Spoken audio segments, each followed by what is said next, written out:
Marc Riccio, welcome to Sports Management Podcast. Thank you for having me. I'm really excited to talk to you today. For those of you who might not know, you are the CEO of USA Lacrosse, the governing body for lacrosse in the US. So can you tell us a little bit about that role and what it is that you do? Sure. So the governing body for the sport in the U.S., we'll start at the top, and we are in the U.S. what's called a 501c3 organization, which simply means we are a semi-public organization in the sense that we don't retain profit. So that simply means we're stewards of the game. So as we take in revenue, our job is to reinvest that revenue back into the game to support the game. And so that's the context from which we work on in terms of a business structure. And in terms of what we do, our mission is really comprised of 11 words, 3 objectives: fuel the growth, enrich the experience, field the best national teams. And that's what we do. And then how we do it, certainly there's a lot of layers to that, but that is our role for both the men's and women's game in the United States, as well as the different disciplines of lacrosse, which is field lacrosse, box lacrosse, which is an indoor version, and what's called sixes lacrosse, which is a small-sided, if you will, or a smaller version of the field game that is the Olympic objective. As we try to get to LA 28 Olympic Games, that's the discipline that we go with, much like a rugby sevens or a cricket T20 in terms of a discipline. Yeah, that's really interesting. And when looking into, doing some research for this, there are some topics that comes up, and one of them is the growth of the game, how to grow lacrosse. And that's something that you work really hard on. So can you talk a lot about some initiatives or some things that you're doing to drive growth to lacrosse? Sure.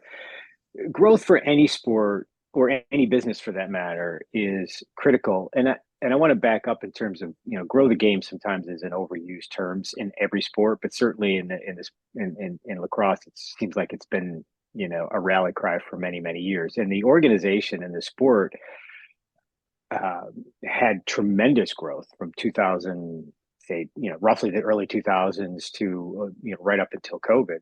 And that was very organic. And that was a great opportunity for so many athletes to experience the game. But moving forward, like many organizations, particularly in youth sports, we took the COVID hit. A lot of kids just never were introduced to sport in a way they might have in the past because their local program just wasn't operating. So that emphasis on growth should also include stabilization. That is also to ensure stabilization in youth sport, particularly lacrosse. But then how do we reinvigorate that growth, which we've been able to do post-COVID? And that's really important for commercial viability, for strength of a sport, sustainability of a sport. And so our approach has been very data-driven. We've taken the approach that you have a program, and if in 2 years those young athletes are not still playing the game, then that program, no matter how expensive or inexpensive, was really the most costly program you had because you did not retain players. So we've taken a much more data-driven approach over the last couple of years in terms of how do we measure success. And we look at cost per acquisition, cost per retention. We've taken very, customer acquisition business models and applied them to youth sports, and particularly to our programming. So is our programming, and there's different versions of the programming, to work in a community that has an infrastructure, well, your cost per acquisition should inherently be less. But if you go into a community that might have less resources or that is unfamiliar with the game, your cost per acquisition is going to be higher. And you just need to know that. It allows you to measure the impact and success or not of the type of programs that you run. But it also allows you to understand what your investment needs to be if you want to stabilize, but also achieve exponential growth. And so those programs really are designed around developing coaches, because every athlete needs a great coach, and developing business models in communities with community programs that are self-sustaining. So that program can maintain itself year over year over year. And so far, so good. We've recovered from COVID pretty well, and we're encouraged by what we see. I'm excited to hear. And in business, you talk about as you said, the customer acquisition cost, and that it should, as much as it costs to get a customer in, they should spend more money with you for that to have been successful. But so you talked about 2 years, but it's a bit different because they are not a customer per se, it's participation. So how do you evaluate when you have the data-driven approach, but how do you evaluate it afterwards? Well, we do look at lifetime value, and we do approach it in the sense that they are a customer in the sense that a participant is often a member of our organization. So we're funded, how we make our money, and then what we do with that money in terms of reinvesting back into the game, we make our money through membership. We have over 400,000 members, and they are dues paying members, and those dues, range from anywhere from $35 to $60, and there's benefits that come with it, everything from insurance and access to content and tips and drills and safety and wellness and background checks. And so there's certainly a portfolio of benefits that come with it. We also generate revenue through apparel, merchandise. We're a bit of a content company in terms of social channels, video, engagement, and then philanthropy. We raise funds through philanthropic campaigns to support not only our national teams, but also youth development. And so we do look at it from a customer model to how do we engage? How do we encourage continued engagement? How do we encourage a member to become a donor? And how do we encourage both of those customer segments, if you will, to buy product, to engage with us on media? And so it's very similar to a professional sports model where your job is to not just sell tickets. Your job is to engage that fan, build that fan base, have them come to special events to buy tickets to that special event, have them buy your product. So it's a very similar model in terms of looking at lifetime value and customer acquisition. Now, at the end of the day, participation is what really matters. We can talk about revenue generation, but if you don't have kids playing the game and then have a pathway to play through their middle school, high school, and potentially even college and adult recreation, then you're not being successful. And so we do measure that in terms of how long someone stays a member, when they entered the system, if you will, as a member, and how long they've stayed a member and how long they keep playing. Sometimes it's hard to track membership and participation, across the US, which is a pretty vast place. But we've got some good mechanisms in place to do that. And that brings us back to growth of the game, as we talked about before, growing the game. And there are different ways to grow. You can grow internationally, get more nations involved. You can grow the women's game. That's a big part in any sport right now, how to grow. When you talked about youth participation. So I assume that you work in all these different areas of the growth, I assume. We do. So I'll take those in order. World Lacrosse is our international federation. World Lacrosse is recognized by the IOC as the sanctioned international federation, which happened over the last couple of years, which is great. We have almost 90 nations that are members of World Lacrosse. Our initiative as a sport to get into the LA 28 Olympics is really important, more so for the international growth than it is for US growth. Getting into the Olympics, if we're fortunate to do so, changes the economics for most nations.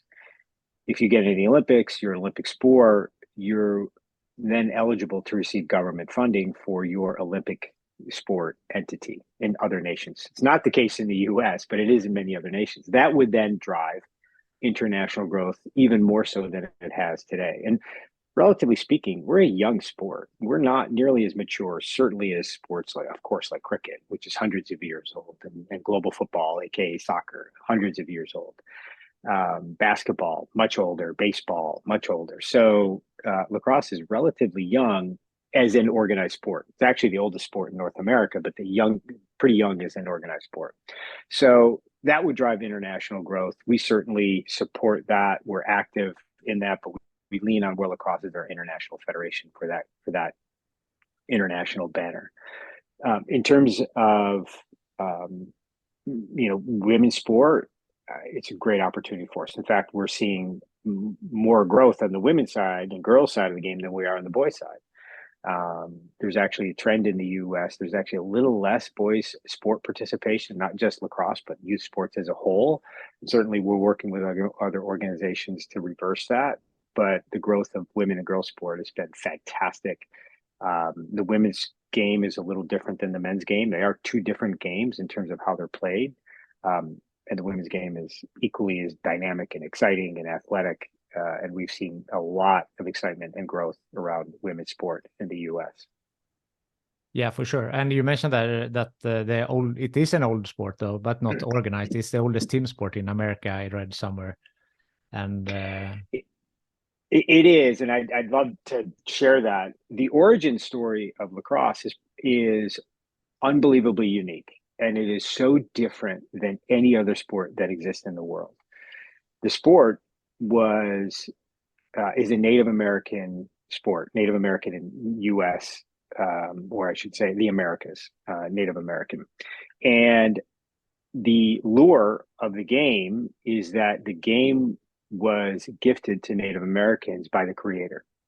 And there's an incredible spiritual lore to that. So the very first game of lacrosse, as the lore goes, was between the land animals and the air animals. And the purpose of that was designed to show that this game is for everybody, from the mouse to the deer to the eagle to the sparrow, that everybody had a role. And the game is about unity, friendship, peace. And when you're born in many Native American cultures, you're given a stick, and the stick is made of hickory and the sinew of the deer to represent both the land animals and the earth, and meaning the hickory of the tree. And you have that stick your whole life. You are buried with that stick. And so the game was played in Native American cultures and still is to train warriors, to settle disputes, but it's also called the medicine game. And medicine makes you feel better. And so when you play this game with the clear mind and the sportsmanship and the camaraderie and the joy of the game, it makes you feel better. So lacrosse is often called the medicine game. And so it's the oldest team sport in North America. And it actually was in the Olympics in the early 1900s for a couple cycles. So, but as an organized sport, or the secular version of the game that you see today, is relatively new. It's only over the last 30, 40 years that game has come to popularity. That's an incredible story. And yes, I read that as well, that it was an Olympic sport up until 1908. And I know that that's another, topic for today, that Olympic inclusion. That's a big part for that you're working on as well. It is. So LA 28, which is the organizing committee for the 2028 Olympics, has the right, not the obligation, but the right to add local sports into the program. And you're going to see that in Paris coming up. You saw that in Japan. And the purpose behind those local sports to add to the program are pretty straightforward. Will it put more people in the seats? Will it drive more engagement? Will it attract maybe a younger, different demographic? Will it help leave a legacy in that local area? Is the game truly global? Is it gender equitable? Are the best athletes in that sport competing in the Olympics? Those are some of the criteria that LA 28 looks at. We are one of approximately, I think, 8 or 9 sports that are in the final stretch for consideration. And we could know unofficially any day. Officially, that's still a moving target when that official word will happen and the IOC will sign off on that. And if we get that nod, like I said, it would drive international investment, which would be great. But domestically, it drives visibility. And that is really important. If you see something, you are more likely to maybe be intrigued by it, to try it. So we certainly see that domestically in the US as a growth opportunity. Now, we're not putting all our eggs in that basket. We have to understand that nod from LA 20 might not happen, but if it does, certainly we'd be excited and honored, and we would do everything we can to turn that into a big moment for growth and opportunity in the game. Of course. And you will apply, I guess you say, as sixes, the style 6 on 6. So can you explain a little bit to the listeners that they might not be aware of, everything about lacrosse, that there are some different types of play? Yes. So I will start with, there are differences between the men's and women's game, and that is historical, and that has continued. So the men's game is roughly 10 on 10, meaning when it roughly is that, we'll come back to sixes and box. So it's a 10 on 10 version of the game. It's played on a large field comparable to a soccer field, if you will, or global football. And the goal is 6 feet by 6 feet, and it's 10 on 10, and the object is to get the ball in the goal. And it's a big space. And there's a lot of movement similar to soccer, if you will. The principles of the game are very much like basketball, meaning that it's about matchups, it's about pick and roll, it's about 2-on-3 and 1-on-1 and fast breaks, and a lot of principles of basketball, but it's on a much bigger space comparable to soccer, if you will. The women's game is generally 11 on 11, and the men have equipment. The women do not. The women wear goggles. And there are some subtleties and rules to that, in the sense that the women's game is much more, not that the men's game is not, but the women's game is much more about finesse, about crisp passing, about set pieces. They are both exciting games. They're both just have a little bit of differences in terms of history and how they came to be. The version of sixes is, instead of 10 on 10 or 11v11, it's just 6 on 6. It's much more intuitive. It's also a smaller field. There's a shot clock. There's also a shot clock in the field game, but the shot clock in the sixes version is much faster, and the game is much more back and forth. In the field game, there's a face-off after every goal. And field games can be anywhere from single-digit scoring to double-digit, 10, 12, up to 20. The sixes game is a higher scoring game, into the teens, into the 20s. So much more back and forth. The time of game is much smaller. So what that means is you have a game that fits on a television screen or mobile screen much better, because you can see everybody in the field to play, and it fits a television window of an hour to an hour and a half, which is, the field game is longer. That's a television window of 2+ hours. And so that makes the game much more appealing from a cost structure, from a TV viewing standpoint, from a fan perspective. And it's a very high-paced game. And so that puts it in the best position from an Olympic standpoint. The other issue of 6 on 6 is you need less elite athletes to compete at the elite level, which drives more equality, if you will, in terms of that elite level of play. You're more likely to have teams that can compete against each other because you just need less elite athletes. Yeah, and not only equality, but also quality, I guess, because you're shortening the roster. Yes, well said. Yeah. And that's indicated with the World Games, which is an international quadrennial competition, was held in Birmingham, Alabama last year, and sixes for the first time was featured in that international environment. And it was fantastic. It was incredibly well attended. I think it was the most well attended event at the World Games. On the men's side, Canada won gold, we won silver, and Japan won the bronze, which was a surprise. Japan's a great lacrosse nation, which most people don't realize. They're actually very, very good. And on the women's side, Canada won gold as well. We won silver, and I believe it was the Haudenosaunee, which is the Native American Haudenosaunee Confederacy, won bronze. You have to fact check me on that one, but it was a great showing of the game on the international stage, and did very well. I would like to talk also about the partnerships, because you mentioned that one way to grow the game is Olympics, is a lot of eyes on the sport, and you have one partnership with ESPN, right? Yeah, the partnership we have with ESPN is actually funneled through World Lacrosse as the international federation. They own, if you will, the World Championship events. And so the last 2 World Championships at the senior level, so that was the men this past year in San Diego, where we won gold. The previous year in Towson, Maryland, where we also won gold, that was the women's. And the men's under 20, which was in Limerick, Ireland, I have to shameless plug, we won gold in that as well. All through ESPN, all broadcast through ESPN, through World Lacrosse. But ESPN has taken a leadership position in the sport of lacrosse across the US, which has been really beneficial to us. So they feature the men's national team and all other international teams through these World Lacrosse International Championships. But ESPN also owns the rights for the Premier League Lacrosse, or PLL, which is the men's professional outdoor league here in the States. And they have the rights, along with TSN up in Canada, for the NLL, which is the National Lacrosse League, which is the indoor version of the game. It's much like hockey, if you will, in a hockey rink. And ESPN owns most of the collegiate rights. And collegiate sport in the U.S., as many listeners know, is pretty big. And lacrosse is a big collegiate sport, both on the men's and women's side. And Athletes Unlimited, which is the women's pro league, ESPN has those rights as well. So they've taken a leadership position across the game in lacrosse, and we're fortunate to be able to concentrate our audience on one platform. Yeah, that's awesome. And of course, they are a huge sports network. So that's really important for the growth of the game, as we talked about before.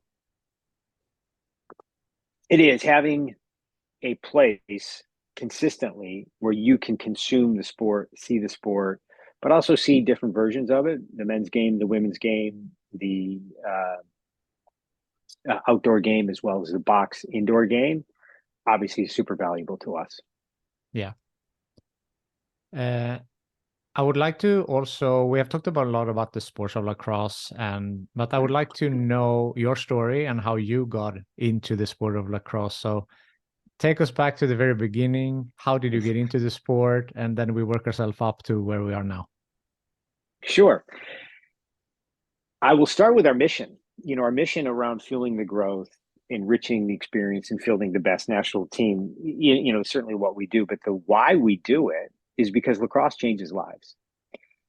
And I've been around a lot of sports through my time, and I'll get into my history here, but I've never been around a sport where more people say that sport changed my life than lacrosse.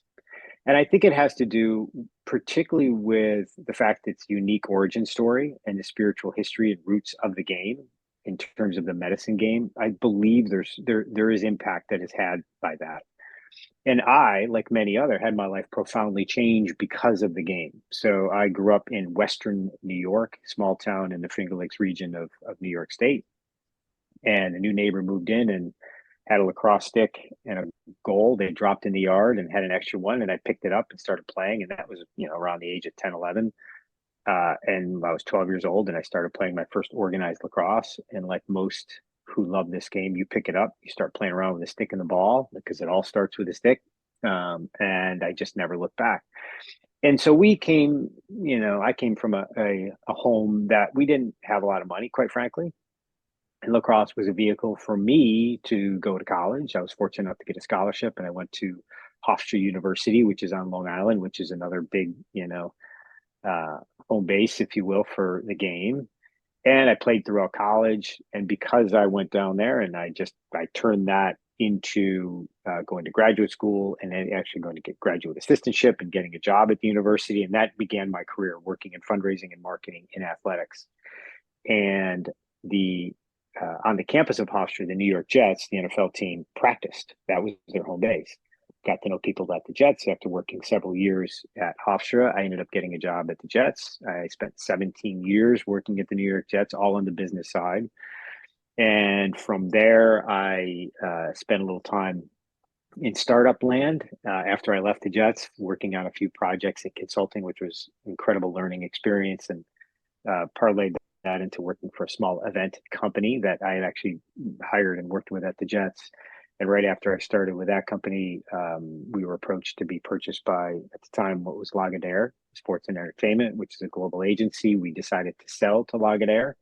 And I spent almost 5 years working both domestically and globally with Lagardère, and now Sport 5. And that was a great experience because that was my first exposure to the global world.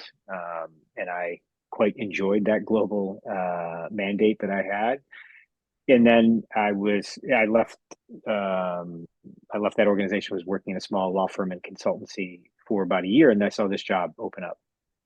And because I played the game, but particularly because I had a lot of the skills that this job was asking for, fundraising, commercial experience, but also high performance experience, working in a high performance athletic environment, which particularly I'd done at the Jets because we oversee our national team programs and at facilities, fan engagement, all the things that I've talked about in terms of what and how we do what we do were part of what was necessary with this job. And I believe so strongly that youth sports has such an unbelievable impact on communities, on individuals, and that is core to our mission, combined with that high performance competitive aspect, and then add in all the commercial opportunities.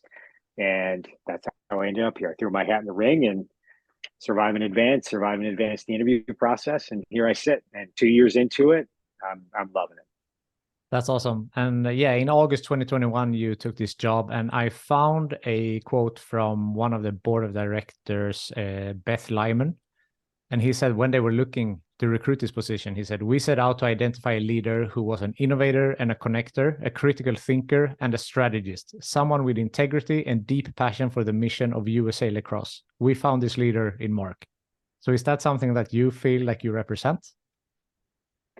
Well, that's super flattering. I do, though. I really do. And I say that with humility, and I say that with recognizing nobody achieves success by themselves, and I didn't get here to sit in this role by myself. I was very fortunate to work with a lot of awesome, fun people, incredibly talented at my time, particularly at the Jets, but certainly Lagardère and other places. And I sit here today as a bit of a change agent in the sense that how do we evolve our organization into what's next, given, trends in youth sports, trends in commercialism, trends in viewing habits. And I can only do that through great board relationship and support. I answer to a board as a 501c3. That's how we're structured. But we've got great people on our organization who are subject matter experts who also care deeply. But I also want to recognize the work that was done by Steve Stenderson, my predecessor, who was in the role for 25 plus years, was phenomenal. I mean, he took the organization literally from nothing to 400,000 strong, financially strong as well, an incredible infrastructure of 90 full-time staff across the U.S. working to grow the game. So I was very fortunate that I came into a great spot because of the work in front of me, and I get to dream big because of the work that was done before me. And so my job is to dream big, carry it forward, and then hand it off to someone else who's going to dream even bigger. And so it's been a pretty exciting process.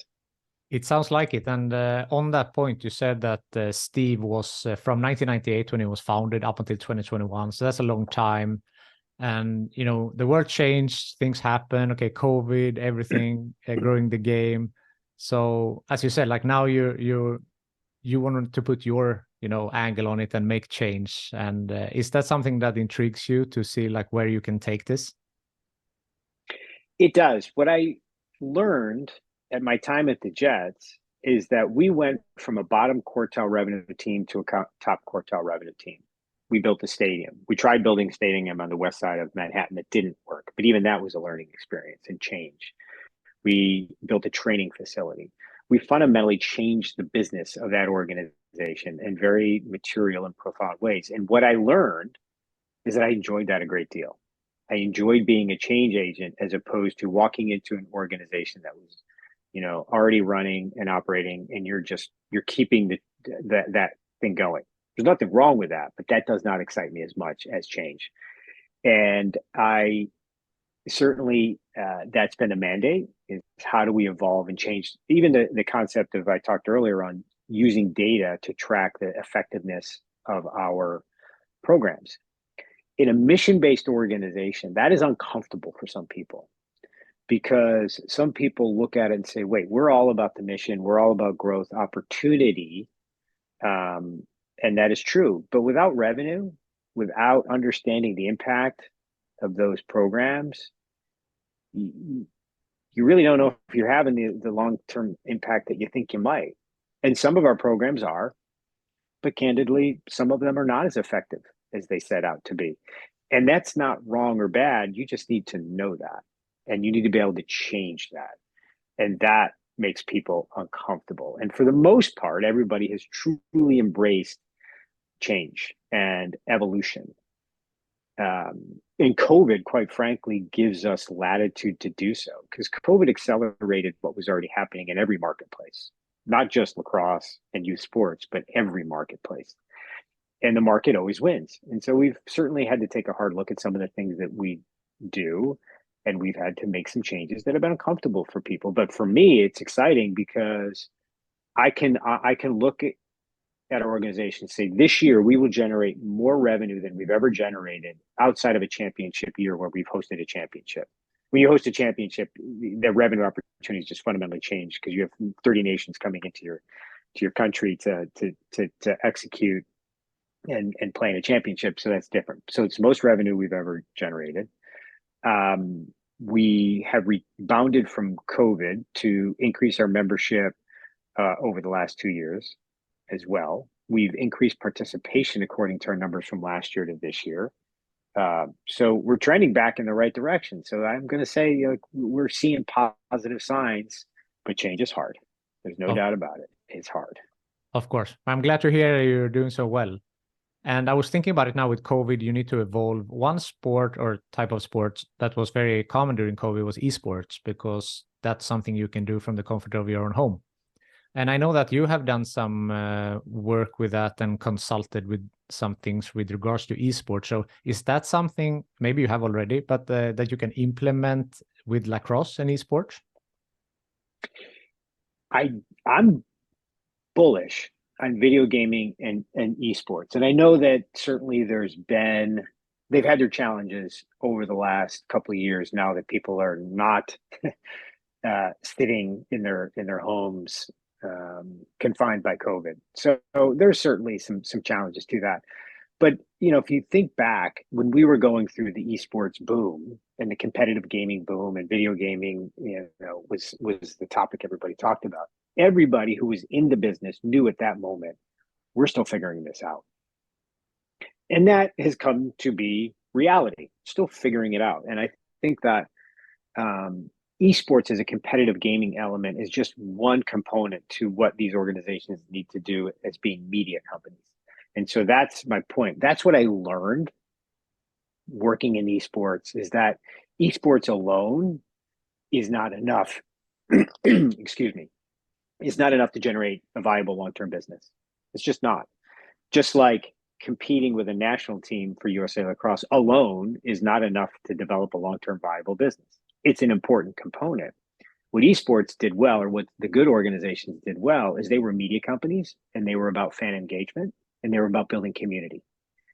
And that at its core is how you develop, excuse me, at its core, how you develop scale and how you develop long-term sustainability. So at USA Lacrosse, I've invoked those same learnings, and how do we build community? Now, one of our great strengths is we do have a very strong community, but how do you continue to make sure it's inclusive, it's welcoming, and that you can scale that community, but also how you can monetize that engagement? And that's the secret sauce in esports and video gaming that they're still figuring out. But I certainly try to invoke those learnings and those strategies at USA Lacrosse. Yeah. But for example, with EA Sports, you have FIFA, you have NHL, you have the different sports in a video game or a computer game. Is that something that exists already, or is something that could be something to elevate the popularity of the sport? It absolutely could. Historically, there was a game EA Sports did in lacrosse. It's probably about 10 years old now. Certainly the technology has vastly changed during that time frame. It's almost that 64-bit, type of gaming. I do think there's an opportunity for that. It would require the entire lacrosse community to get around it a bit. I think the greatest opportunity for a lacrosse game of that nature is in the same vein as EA Sports trying to do the college game day football game. The American football game that EA Sports created several years ago was, so many people consider, the best football game they've ever created. They're trying to recreate it, but in the age of name, image, likeness, that's becoming increasingly a challenge. I think lacrosse, if they could figure that out, lacrosse would benefit from that precedent, because I think college lacrosse in the US has a significant amount of rivalries that go to it and allegiances. And that to me was where you can get scale. And then you can layer in the pro, you can layer in the national teams, both, on the men and women's side. I would love to see that happen, but I think, as we all know, developing a video game is years and a lot of money, and you got to ensure that you've got the marketplace to support it. I think there will be a time and place. I think we're a few years off from that, though. I see. I hope it happens. It would be interesting to see. Another topic, we talked about Hofstra University, where you went, but you went to Stanford University grad school. You have gone to St. John's University School of Law. So you have a large educational background as well, not only your professional experience. So is that something that you have valued, to get a thorough education?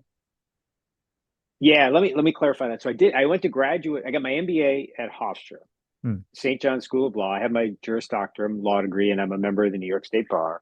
The graduate program at Stanford was a management program, a certificate program that I did with the NFL, and that was a very focused NFL-driven program designed around cultivating talent at the league. And it was a tremendous program, by the way. It was awesome.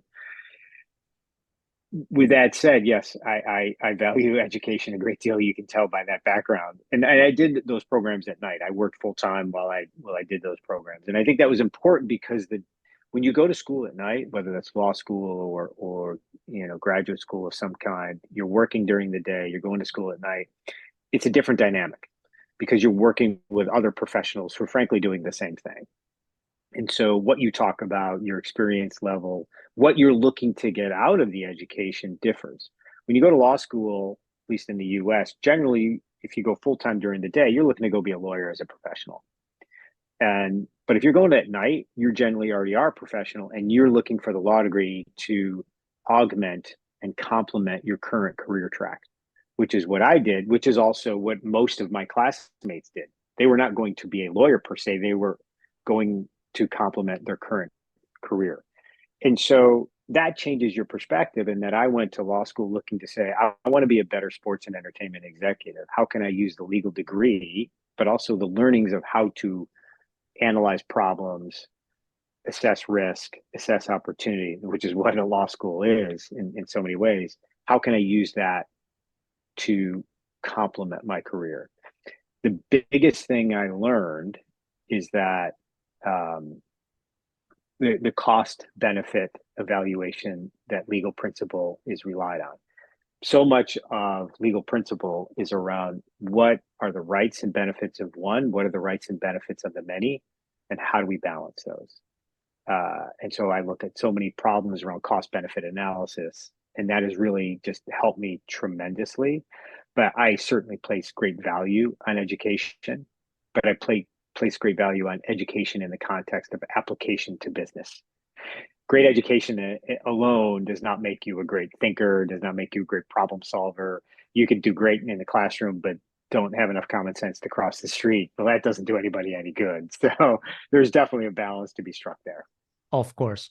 And I mean, you are doing that balance, right? Because you were also an adjunct professor at Hofstra. So then you have the working experience and the educational, and then you mix that. So you have someone with real life experience, so to speak, to teach the university students.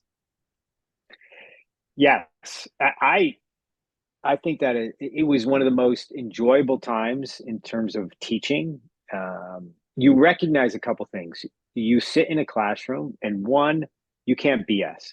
Right? You got to be on your game. You need to have a command of the subject matter. So it did require you as a professor. You don't get up there and just pontificate. You've got to apply what principle you're trying to convey into real world terms. And that takes some work. It takes some preparation. And so I truly enjoyed that. And so it forced me to even learn and be on my A game as I was teaching. The other thing you learn is when you get in front of a classroom of students, like, you got to figure out how to engage them.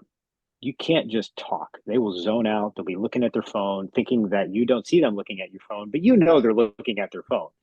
So you really have to learn how to engage people. And my public speaking skills, my engagement skills, my questioning skills.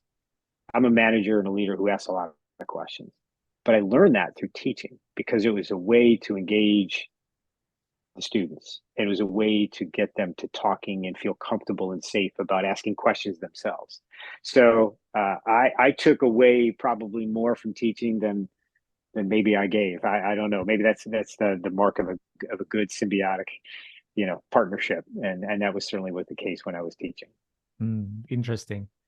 So when you wanted to teach, did you reach out or did they reach out to you? My question is because you went to this university, so did you feel like you wanted to give back to Hofstra? They actually reached out to me, which I was very grateful and flattered. And at first I was like, oh, oof, how do I do this? It sounds easy. And it was like, yeah, you just go back and you get them in front of the class and you talk. But when you look at what you really are charged with doing, you want these students to walk out of there with just to be in a better place than when they walked in. And that doesn't come from just, telling a few stories and talking. You really got to think through what you're trying to convey and what you want people to walk away with.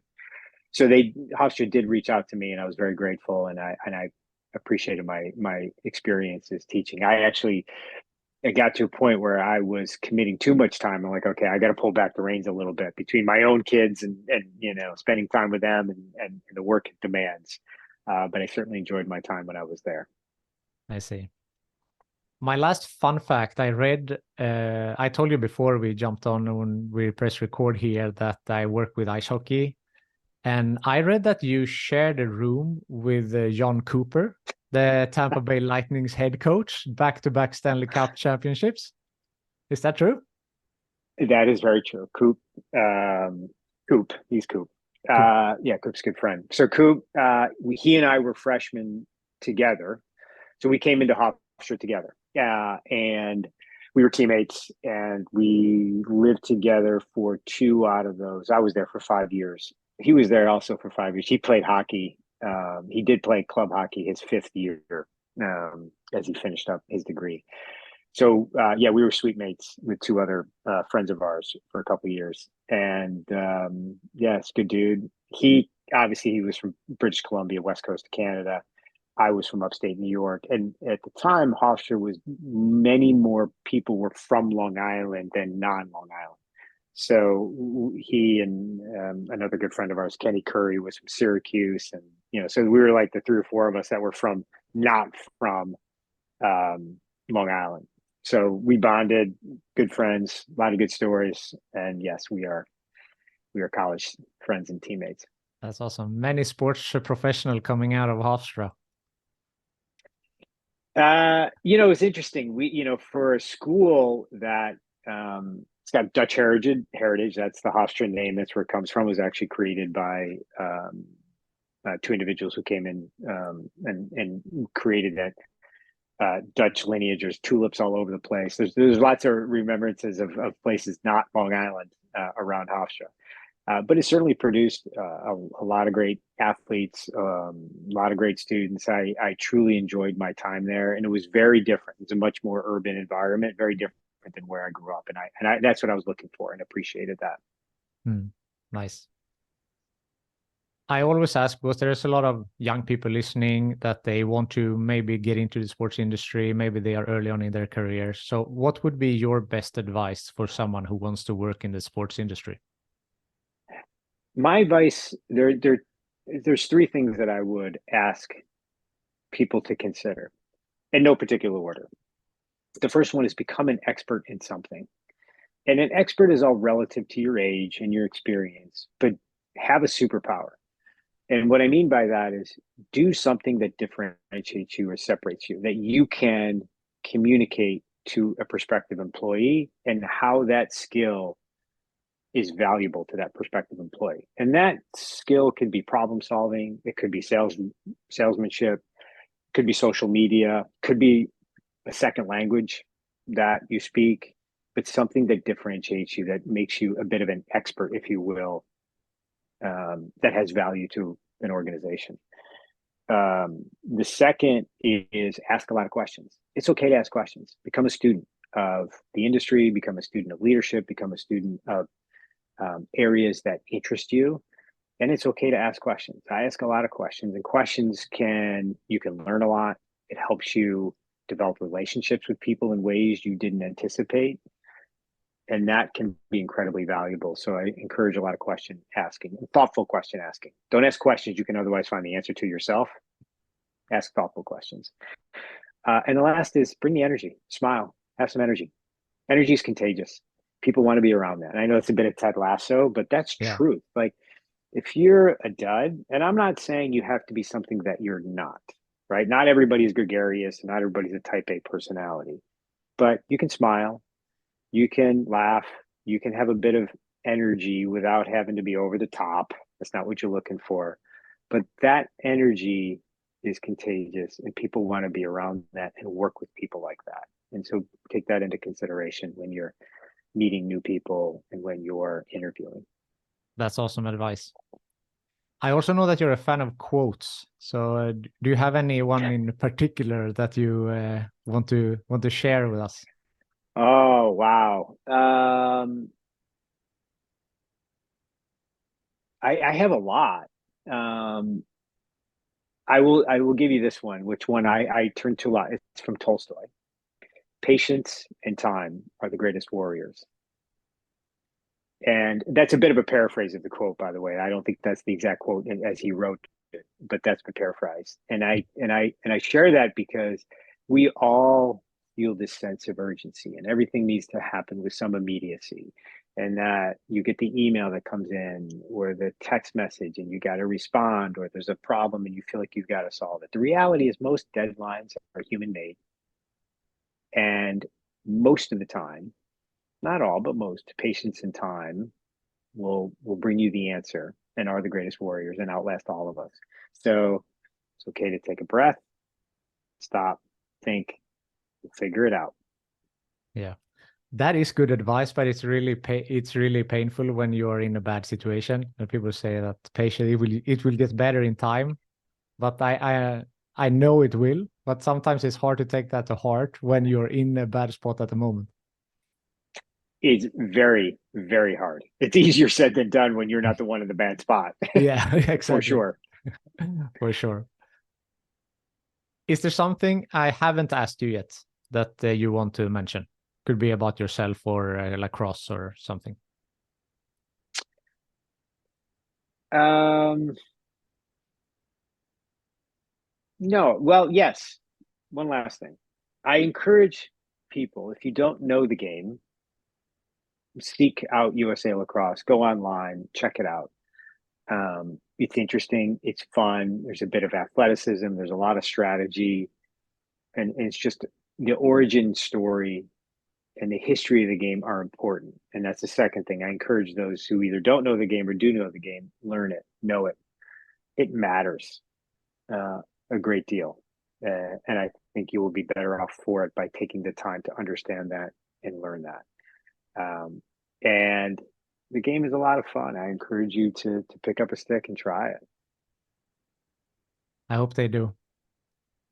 Before I let you go, the last question that I ask everyone is, who from your network would you think would be a good guest for this podcast? Oh, wow. From my network, I'd have to think, I think that there are some interesting lacrosse coaches that have unique history in the game. Our most recent men's national team coach, John Danowski, super interesting. I would also say Athletes Unlimited CEO John Patrikoff and their head of lacrosse, this woman Abby Jackson. Super interesting as you build a multi-sport women's pro league, because they run pro leagues in both lacrosse, volleyball, softball, and basketball, and that's a super interesting model.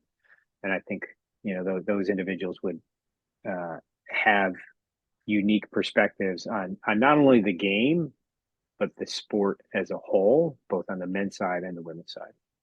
Yeah, that's really good names. I will keep that in mind. Marc, thank you so much for taking the time to be on the Sports Management podcast. Thank you very much. Thoughtful questions. Truly enjoy the opportunity, and grateful for a chance to share our story and share the game. Thank you.